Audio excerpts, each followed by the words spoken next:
Yakobo imbata kambere umuntu wa kabiri.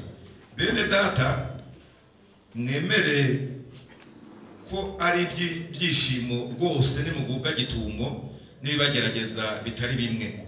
Mumenye yuko kugeragezwa ko kwizera kwanyu gutera kwihangana, ariko mureke kwihangana gusohoze umurimo wako, mubone gutungana rwose, mushitse mutabuzeho na gato.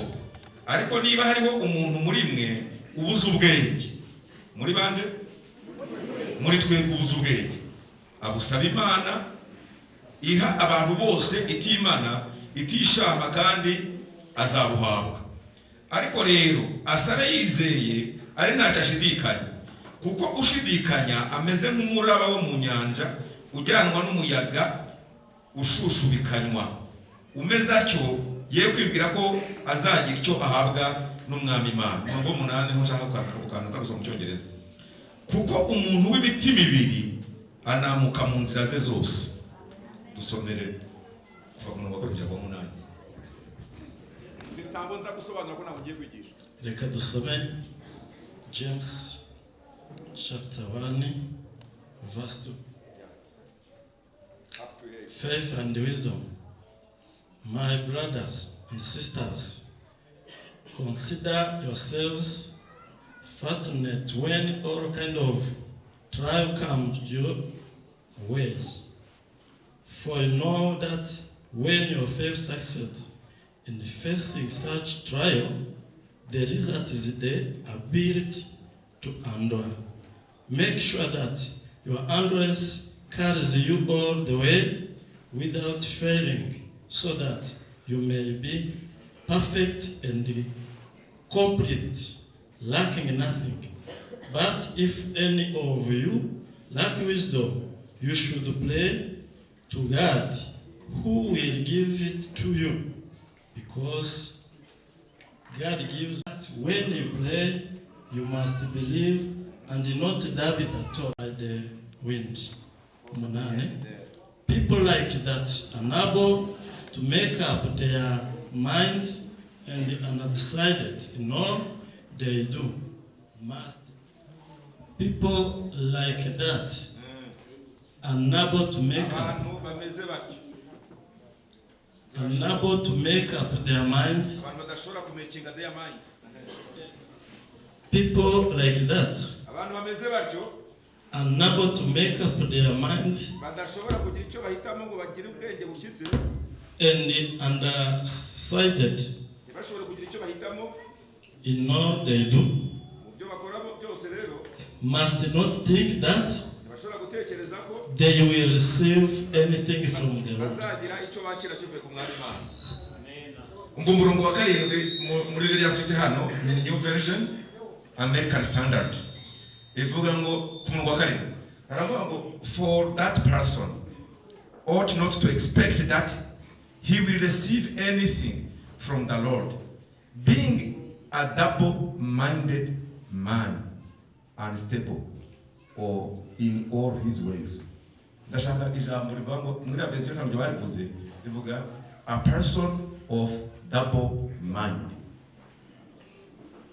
A double-minded person. Ndifuza ko abanyeshuri bari kunyumva kano kanya batagira double-minded. Double-minded ngo wagara mu nzira ebyiri. Ukaba ufite icyerekezo cya hano n'icyerekezo cya hano. Ibi biravuga ngo this person is tossed here and there. Ari weva ari buryo cyangwa ari hehe? Ari bumoso. Bigaragara ko kugira ngo uzagire n'icyo ubona ku Mana tuba turi no gusaba, ukuriye kugira icyerekezo kimwe. Bikumvikana? Muranyumva abanyeshuri? Ari ufite agakaramu muri mwe? Mukiri gushaka akaramu cyangwa hano mwakwandika, diregiteri na pasiteri banyandikira bino bintu. Barabifite mu mutwe ariko ntibitondetse ngo ngiye kubitondeka. Ngiye kubabwira the key to success. Ifunguzo cyangwa urufunguzo kugira kuri success. Hari udashaka success muri mwebwe? Nta n'umwe. Nanjye ndacyashaka success, mfite imyaka 55, ariko numva nagera hehe? Kuri success. Nagera ku kintu runaka. So I want to tell you about the principles of being a successful man or woman. Ngiye kubabwira ifunguzo cyangwa amahame yo kugera kuri success mu buzima bwawe.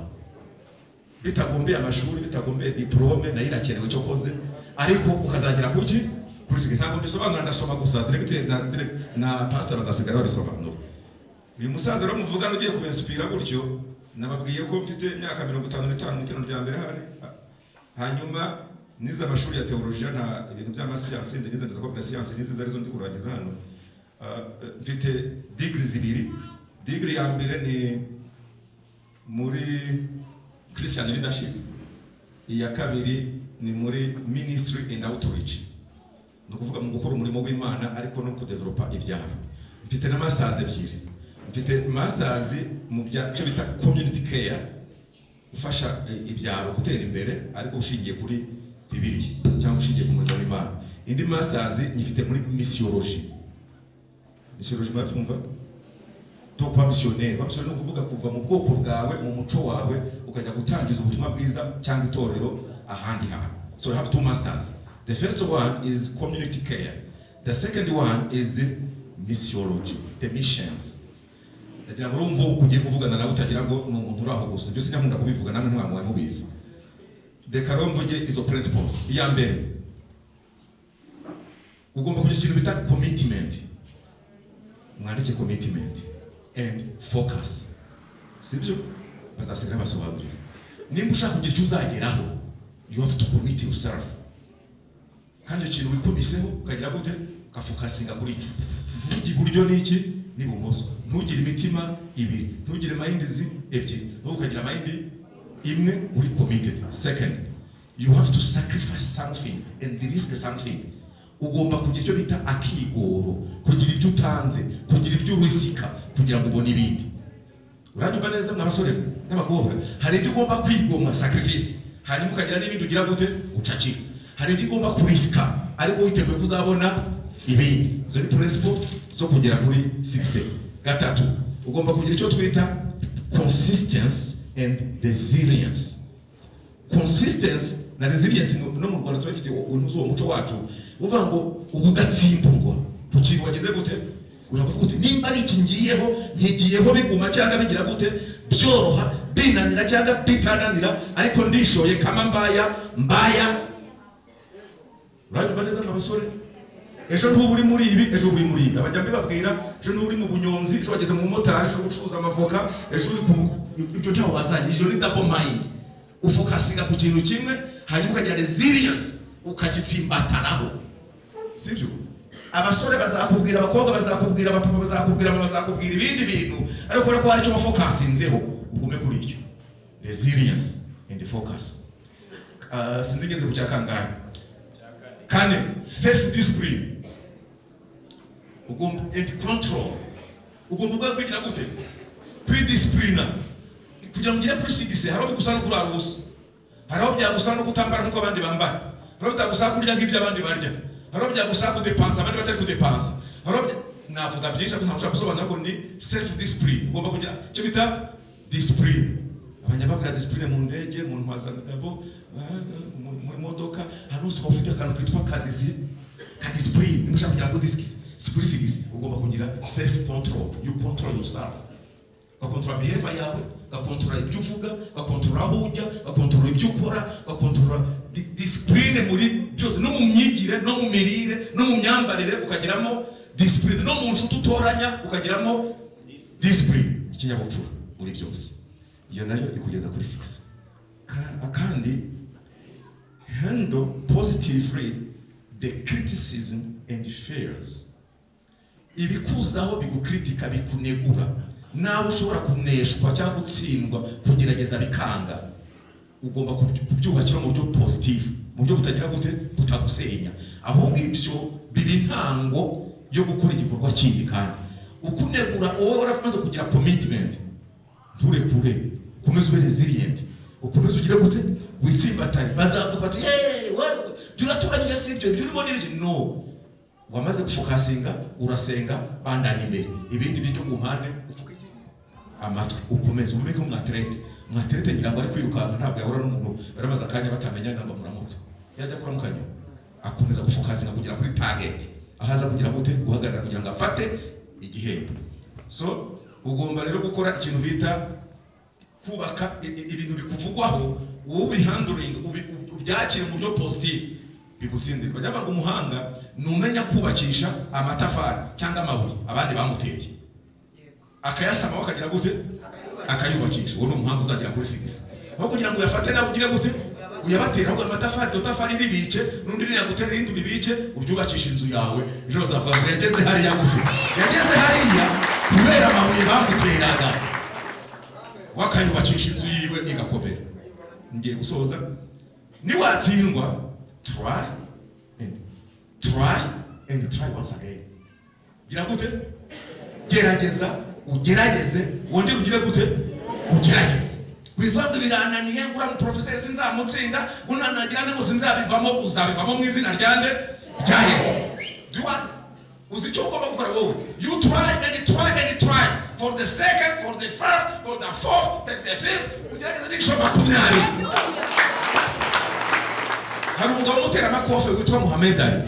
Muhammad Ali ngo yatsinze rekoro y'isi yateraga amakofe umugabo wa kera cyane. Arwanye ku nshuro ya 99. Iya mbere ratsindwa, ya kabiri ratsindwa, ageze ku ya 10 barongera baramutumira ajyayo, ya 50 ajyayo, 99 atera kofe agira rekoro y'isi yose. Amen. Abona umudari w'isi ku nshuro ya kangahe? So Yvonne, try and try. Abakomera bazakomerera ugire gute? You try and try. Gatatu agasoza kabanziza kanyuma. Ni doctrine nababwiye nize. Iyi doctrine bayita maviologie. Doctrine fondée par Nicodème. Nta wundi bayivinze iyo doctrine. It's my doctrine. Muzayibukiraho. So this doctrine is based here on these knees. Maviologie, mavi. So biologie, logique is the étude de ma vie. Retrouvez-vous the study of ma vie, maviologie.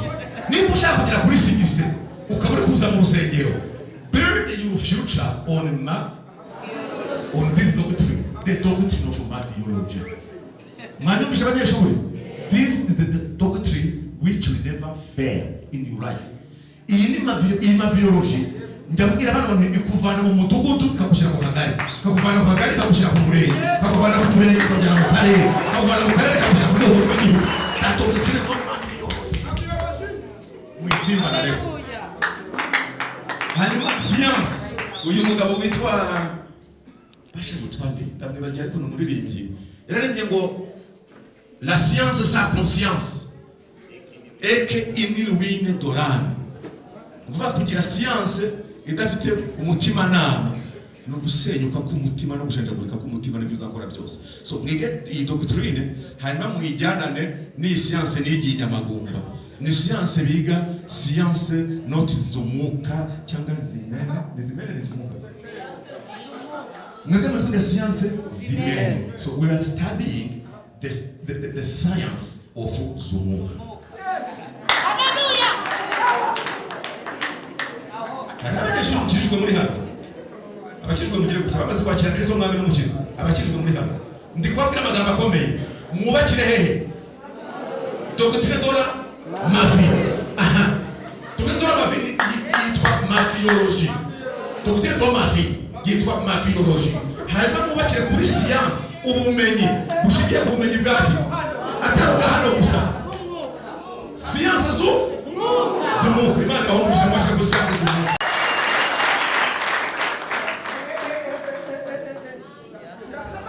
Amen.